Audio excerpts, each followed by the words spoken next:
పరిశుద్ధ గ్రంథం నుండి మత్తయి సువార్త 6వ అధ్యాయం చదువుకుందాం. ఇప్పుడు ప్రార్థన. నా రక్షణకర్తవు, నా ఆదరణకర్తవు, నమ్మదగిన వాడవు తండ్రి, నీకు స్తుతులు స్తోత్రాలు వందనాలు చెల్లిస్తున్నామయ్యా. ఇదిగో తండ్రి, నేను వాక్యం చదవబోచుండగా ప్రభా, చదువుచున్న నాకు, అదేవిధంగా తండ్రి ఈ సమయంలో వినుచున్న బిడ్డలందరికీ తండ్రి నీవు జ్ఞాపకం చేసుకుని వారి ప్రతి అవసరత తీర్చుమని నీకే సమస్త మహిమ ఆపాదిస్తూ యేసయ్య పరిశుద్ధ నామం అడిగి వేడుకుంటున్నాం మా తండ్రి, ఆమేన్.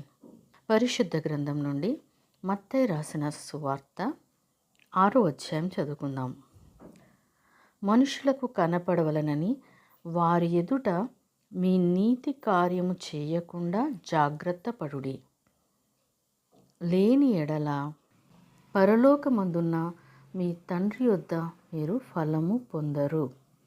కావున నీవు ధర్మము చేయునప్పుడు మనుష్యుల వలన ఘనత నొందవలనని వేషధారులు సమాజ మందిరములలోను వీధులలోను చేయులాగున నీ ముందర బూర ఊదింపవద్దు.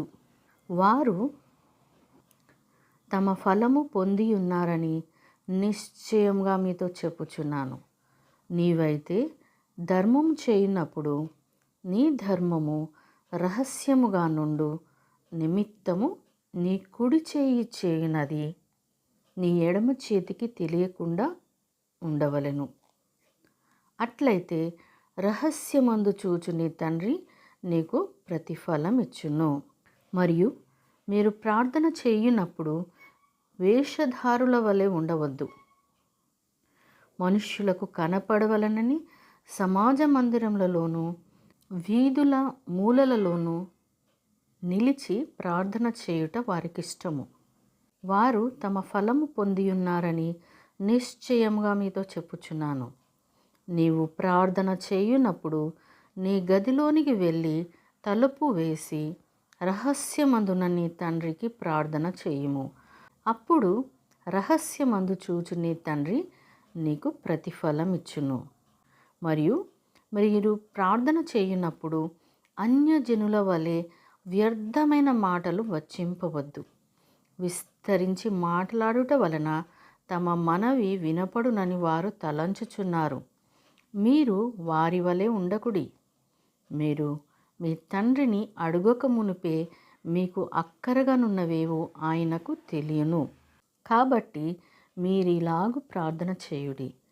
పరలోకమందున్న మా తండ్రి, నీ నామము పరిశుద్ధపరచబడునుగాక, నీ రాజ్యం వచ్చునుగాక, నీ చిత్తము పరలోకమందు నెరవేరుచున్నట్లు భూమి యందును నెరవేరునుగాక. మా అనుదినాహారము నేడు మాకు దయచేయుము. మా రుణస్థులను మేము క్షమించిన ప్రకారము మా రుణములు క్షమించుము. మమ్మను శోధనలోనికి తేక దుష్టుని నుండి మమ్మను తప్పించుము. మనుష్యుల అపరాధములను మీరు క్షమించిన ఎడల మీ పరలోకపు తండ్రియును మీ అపరాధములను క్షమించును. మీరు మనుష్యుల అపరాధములను క్షమింపక పోయిన ఎడల మీ తండ్రియు మీ అపరాధములను క్షమింపడు. మీరు ఉపవాసం చేయునప్పుడు వేషధారుల వలె దుఃఖముఖులై ఉండకుడి. తాము ఉపవాసము చేయుచున్నట్టు మనుషులకు కనపడవలనని వారు తమ ముఖములను వికారం చేసుకొందురు. వారు తమ ఫలము పొంది ఉన్నారని నిశ్చయముగా మీతో చెప్పుచున్నాను. ఉపవాసము చేయుచున్నట్టు మనుషులకు కనపడవలనని కాక రహస్యమందున నీ తండ్రికే కనపడవలనని నీవు ఉపవాసం చేయునప్పుడు నీ తల అంటుకొని నీ ముఖము కడుగుకొనుము. అప్పుడు రహస్యమందు చూచుచున్న నీ తండ్రి నీకు ప్రతిఫలమిచ్చును. భూమి మీద మీ కొరకు ధనమును కూర్చుకొనవద్దు. ఇక్కడ చిమ్మెటయు తుప్పును తినివేయును, దొంగలు కన్నము వేసి దొంగిలిదరు. పరలోకమందు మీ కొరకు ధనమును కూర్చుకొనుడి. అచ్చట చిమ్మటైనను తుప్పైనను దానిని తినివేయదు. దొంగలు కన్నము వేసి దొంగిలరు. నీ ధనం ఎక్కడ నుండునో అక్కడనే నీ హృదయమును ఉండును.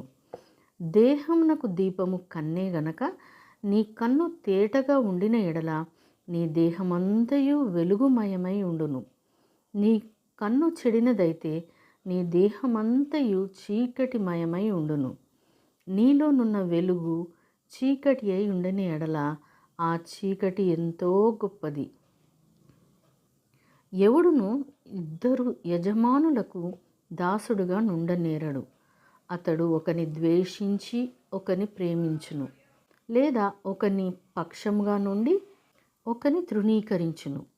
మీరు దేవునికిని సిరికిని దాసులుగా నుండనేరరు. అందువలన నేను మీతో చెప్పున్నదేమనగా, ఏమి తిందుమో ఏమి త్రాగుదుమో అని మీ ప్రాణమును గూర్చి అయినను, ఏమి ధరించుకొందుమో అని మీ దేహమును గూర్చి అయినను చింతింపకుడి. ఆహారము కంటే ప్రాణమును, వస్త్రము కంటే దేహమును గొప్పవి కావా? ఆకాశపు పక్షులను చూడుడి, అవి విత్తవు, కోయవు, కొట్లలో కూర్చుకొనవు, అయినను మీ పరలోకపు తండ్రి వాటిని పోషించుచున్నాడు. మీరు వాటికంటే బహుశ్రేష్ఠులు కారా? మీలో నెవడు చింతించుట వలన తన ఎత్తు మూరెడెక్కువ చేసుకొనగలడు? వస్త్రములను గూర్చి మీరు చింతింపనేలా? అడవి పువ్వులు ఎలాగు నెదుగుచున్నవో ఆలోచించుడి. అవి కష్టపడవు, వడకవు, అయినను తన సమస్త వైభవంతో కూడిన సొలొమోను సహితము వీటిలో నొకదాని వలనైనను అలంకరింపబడలేదు. నేడుండి రేపు పొయ్యిలో వేయబడు అడవి గడ్డిని దేవుడు ఇలాగూ అలంకరించిన ఎడల, అల్ప విశ్వాసులారా, మీరు మరి నిశ్చయముగా వస్త్రములు ధరింప చేయును కదా. కాబట్టి ఏమి తిందుమో ఏమి త్రాగుదుమో ఏమి ధరించుకుందుమో అని చింతపడకుడి. అన్యజనులు వీటన్నిటి విషయమే విచారింతురు. ఇవన్నీ మీకు కావలనని మీ పరలోకపు తండ్రికి తెలియను.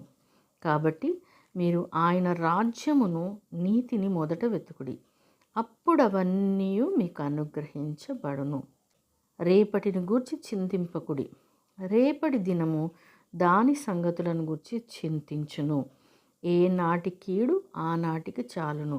దేవుడు తన పరిశుద్ధ వాక్యంను మనందరి హృదయంలో ఫలింపచేయునుగాక. ఆమెన్.